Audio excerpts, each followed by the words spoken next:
Bonjour à toutes et à tous, toujours en direct sur les plateaux de JE Channels, sur le Salon Global Industrie. J'ai la chance de recevoir Benjamin Frugier. Bonjour. Bonjour. Alors vous êtes directeur du développement des entreprises et des projets à la FIM. Exactement. Alors FIM, partenaire historique du salon. On a eu l'occasion d'avoir plusieurs membres de la FIM. Aujourd'hui, on va évoquer l'économie circulaire, qui est un sujet d'attention pour vous, pour vos équipes. Et on va évoquer donc comment vous apportez en fait à toute la filière un regard sur cette économie circulaire et puis aussi des perspectives, des solutions. Alors comment vous est venue cette préoccupation, ce sujet d'attention sur l'économie circulaire? Comment c'est venu? Alors c'est un sujet ancien donc, dans le secteur mécanique, puisqu'il y a beaucoup de réflexions en cours aussi et des problématiques réglementaires. Alors dans le cadre du projet de loi l'année dernière sur le projet de loi climat et résilience, donc nous avons fait un travail alors plutôt de communication, c'est-à-dire l'idée c'était de montrer les bonnes pratiques au sein des industries mécaniques. Voilà, donc on a fait un certain nombre de vidéos qui ont été tournées par nos membres. Qui montraient des exemples très variés de bonnes pratiques en matière environnementale. C'était un peu plus général que l'économie circulaire. Et puis on a fait un manifeste qui était lié à ça pour donner un peu des grandes lignes de notre action. Et puis peut-être faire un état des lieux, de dire tiens, via la communication, de dire qu'est-ce qui est déjà en route dans les entreprises, parce qu'on n'en parle pas suffisamment. On se dit que les industriels, ils produisent, ils polluent, Non, c'est un vrai sujet d'attention depuis des années, et donc il fallait un peu cartographier ce qui se passait de bien. Exactement. Donc là, on était effectivement, comme vous l'avez dit, dans une question de bonne pratique. Et puis, il ne faut pas se tromper, les nouvelles générations, notamment les salariés, arrivent aussi avec des exigences. Et donc ils demandent quels sont les projets en matière environnementale qui sont liés aux produits, mais aussi éventuellement aux sites de production. Voilà, donc il y a plusieurs sujets autour de l'environnement, évidemment. C'est très, très courant. Alors, il y a eu ce point de départ, la communication, et ensuite, j'imagine, vous avez évolué vers tout ce qui est réglementaire ou...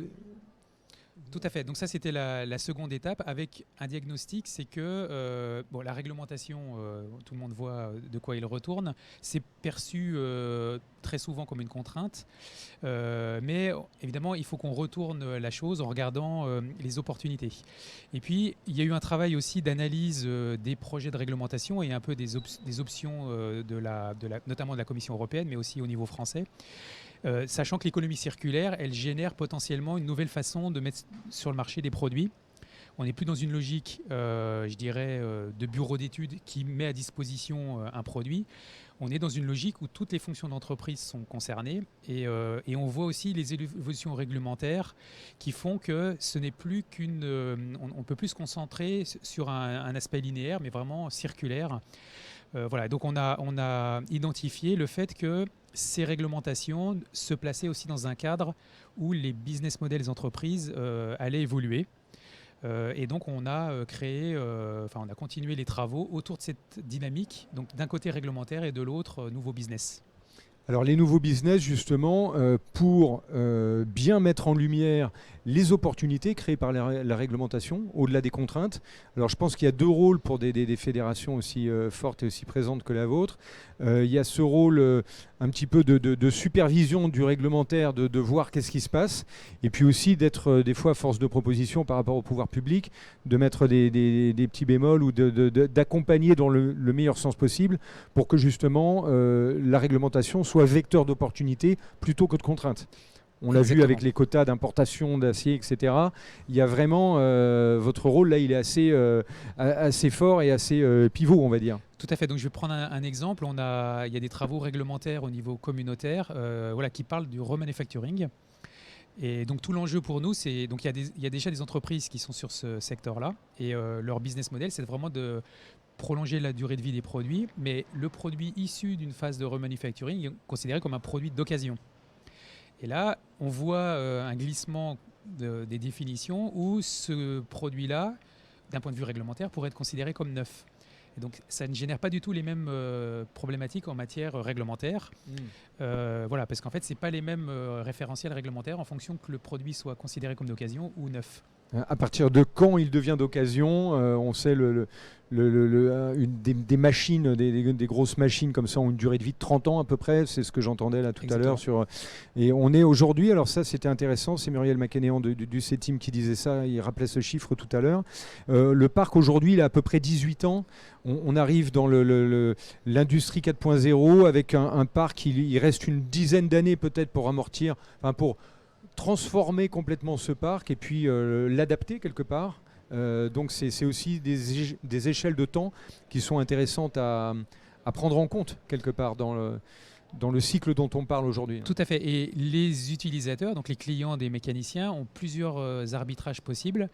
Soit ils disent on proroge la durée de vie de l'équipement, par contre la contrepartie c'est qu'il faut le rétrofiter. C'est-à-dire qu'il faut le mettre au standard de productivité, de compétitivité d'aujourd'hui. Ou alors ils achètent du matériel neuf. Donc en fait, il y a plusieurs façons de faire et qui ne génèrent pas évidemment le même comportement vis-à-vis d'un achat, mais aussi posent des problématiques environnementales et réglementaires. Donc on revient toujours autour de la même question. C'est-à-dire quel est l'optimum ? Quel est l'optimum, en se disant aussi peut-être qu'il n'y a pas une solution miracle.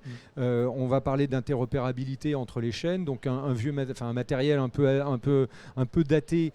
Il va falloir que je travaille beaucoup dessus pour le rendre interopérable et tout, alors qu'un nouveau matériel qui va arriver avec déjà toute une partie numérique, ça ira tout seul et je pourrais l'interconnecter dans mon MES. Mais bon. Par contre, en termes environnementaux, c'est pas forcément la meilleure solution. Donc, effectivement, il y a plusieurs critères dans la décision. Et donc évidemment ça pousse aussi les fabricants de biens d'équipement de bien voir quel est l'optimum économique pour eux, hein. Et puis voir aussi avec la façon dont ils imaginent ces aspects environnementaux, empreinte carbone, réduction de la consommation d'énergie, voilà, comment tout ça est compatible et permettre de trouver un optimum pour leurs clients mais aussi pour leur business. Voilà, et donc ça va dépendre de plein de paramètres. Donc il y a déjà des secteurs qui utilisent le remanufacturing, notamment les engins de TP, c'est assez ancien. Mais on va voir aussi des secteurs différents, plus machines industrielles, commencer à se poser des questions sur ces sujets-là. Il y avait tout à l'heure un intervenant aussi qui évoquait Renault Truck qui recycle ses camions, toute sa flotte, qui recycle les pièces, qui en fait des pièces de réparation, etc. Il y a beaucoup de choses à imaginer quand même autour de l'économie circulaire.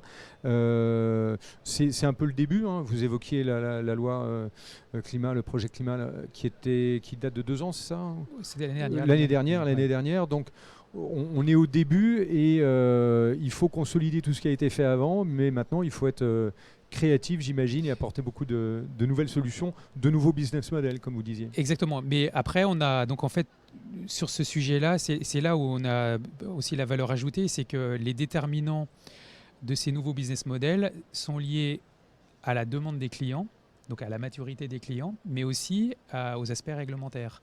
Et ça, c'est vraiment très fort dans la démarche, c'est de mixer les deux approches pour être sûr que tout ça reste compatible.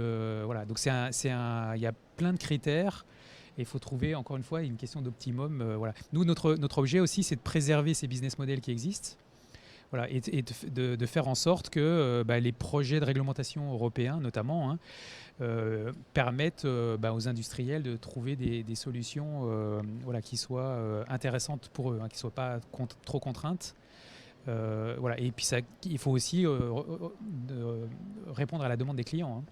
Carrément, il faut les impliquer peut-être dans la réflexion aussi, dans cette réflexion de nouveaux business models, peut-être pour capter les tendances futures, avoir un peu des signaux faibles de ce qu'ils souhaitent ces clients pour les prochaines années. Tout ce travail est à faire collectivement, probablement. Exactement.